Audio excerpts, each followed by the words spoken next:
That is quite the cocktail.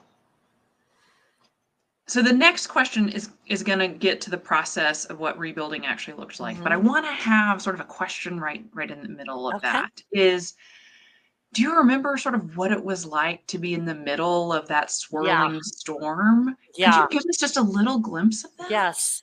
So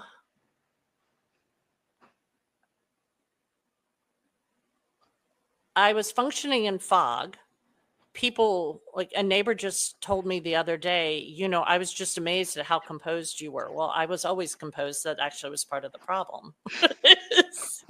That expressing emotion is not something I was very good at. So what I remember from that time was this sense of moving in fog and moving very slowly. And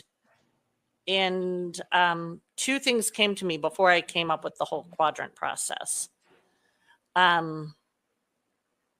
One was I need to learn how to express emotion, because I know one of the reasons I'd had, yes, some mold caused a lot of things, but a lot of my health challenges were probably exacerbated by the fact that I have a history of not expressing emotion. And so I knew that this was big emotion and I better learn how to do this. And then I came up with a word.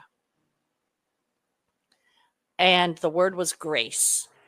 Ooh.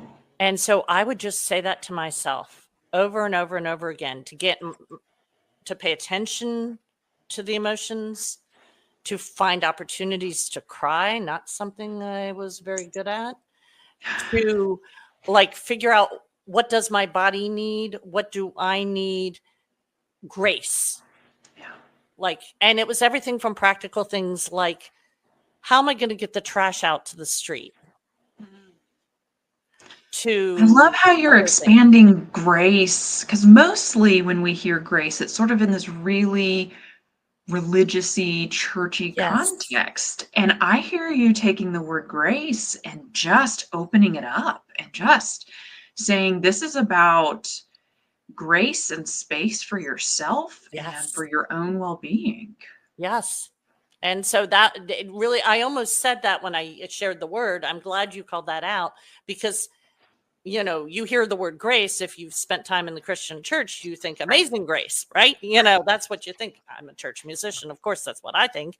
But I meant that in a very broad way. And it was just like the theme, the word, the reminder, whether it was expressing emotion, whether it was figuring out what does managing my life look like now. And for a variety of reasons, I always was the manager of our life. I was the breadwinner. I managed our home. I was a healing presence in his life in very many, many ways. But it was like, okay, it's only you. What do you need? What do you want? What are you going to do? And yes, I had to figure out how to pay the bills. But other than that, there were no have-tos. It was all about giving myself grace. Yeah, I hear the opportunities in that. The paying of the bills, the things that must happen, but also the sense of opportunity in that. Yeah. So jumping from there, what did this process, other than this mantra of grace, what did this process of rebuilding really look like?